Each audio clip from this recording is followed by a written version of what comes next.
Sir அவங்க கூட்டணியில் அவங்கள சந்திச்சிருக்காங்க. எதுக்காக சந்திச்சாங்கன்னு நீங்கள் அவங்கள்ட்ட கேட்டால் தானே தெரியும்.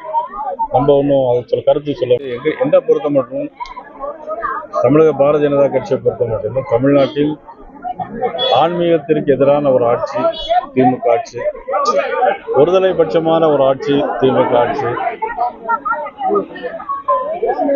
நாடெங்கும் கள்ளச்சாராயம் விற்கின்ற ஒரு ஆட்சி திமுக ஆட்சி, கஞ்சா போதைப் பொருளுக்கு அடிமையான ஒரு ஆட்சி.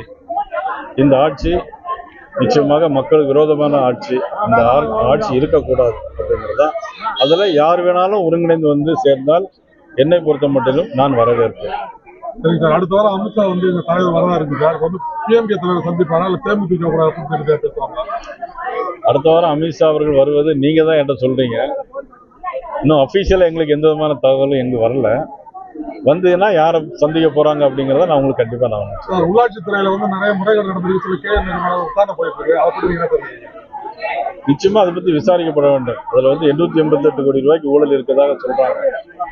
நிச்சயமாக விசாரிக்கப்பட்டு அதுக்கான தீர்வுகள் நிச்சயமாக காணப்பட வேண்டும் என்பது. சென்னையில மழை பாதிப்பு அதிகமா இருக்கு. தமிழக அரசு முறையான நடவடிக்கை எடுத்துருக்காங்களா இல்லையா?